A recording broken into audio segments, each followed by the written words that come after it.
मुख्यमंत्री ने आज ढली में 36 करोड़ रुपए की लागत से सब्जी मंडी के आधुनिकीकरण कार्य की आधारशिला रखी। साथ ही 1.65 करोड़ रुपए की लागत से बने सामुदायिक केंद्र सिमेट्री, संजौली और पार्किंग सुविधा का भी लोकार्पण किया। इस दौरान उन्होंने कहा कि 1 महीने के भीतर सब्जी मंडी का आधुनिकीकरण कार्य शुरू हो जाएगा और 18 महीने में इसका कार्य पूरा होगा। मुख्यमंत्री ने ढली में नई पार्किंग बनाने का भी आश्वासन दिया और कहा कि राज्य सरकार सड़कों का सुधार कर रही है। उन्होंने कहा कि पूर्व भाजपा सरकार ने कई सड़कों को स्वीकृति नहीं दी, जबकि वर्तमान राज्य सरकार ने सड़क निर्माण को प्राथमिकता दी है। परमाणु शिमला को 2 साल में ढली तक 4 लेन बनाने का प्रयास किया जाएगा और वर्तमान राज्य सरकार एशिया के सबसे ऊंचे पुल का निर्माण करेगी। पराला में किससे का फायदा हमारे किसान भाइयों को, इस दृष्टि से भी हमारी सरकार कार्य कर रही है। ये जिसका शिलान्यास पहले भी हो चुका है, तीसरी बार मुझे अभी पता लगा हमने भूमि पूजन किया है।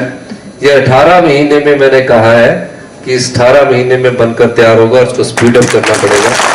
ये नहीं कि सरकार आई, शिलान्यास किया और शिलान्यास करने के बाद हम भूल जाए। तो एक सीए स्टोर भी मैंने इनको कहा है कि सीए स्टोर यहाँ शिमला में भी इसका बनना चाहिए, तो इसमें सीए स्टोर को भी हम इसमें बनाएंगे। और यहाँ पार्किंग के लिए माननीय मंत्री जी ने कहा है, देखना पड़ेगा कि स्टेटा कैसा है।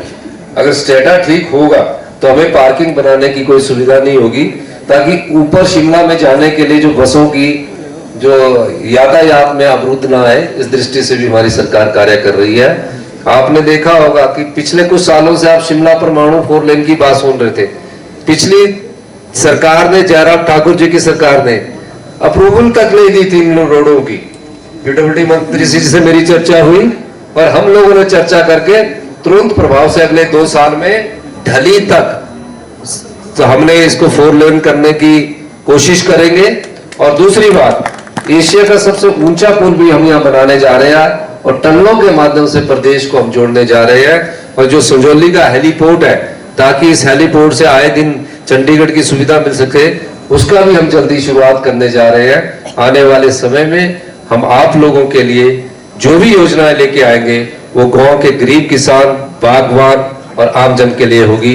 यही मैं कहना चाहता हूँ। 2032 तक हम हिमाचल प्रदेश को हिंदुस्तान का सबसे समृद्धशाली और अमीर राज्य बनाएंगे। इस दिशा में परिवर्तन होना शुरू हो चुका है।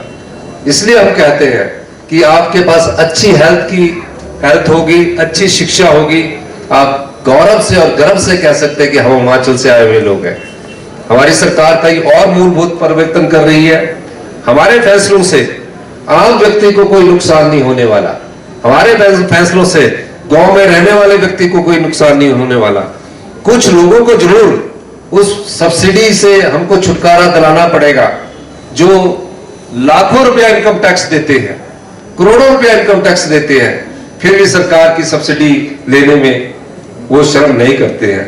हमने फैसला किया है कि जो भी इनकम टैक्स लेता है उसे पानी की मुफ्त सुविधा नहीं मिलनी चाहिए।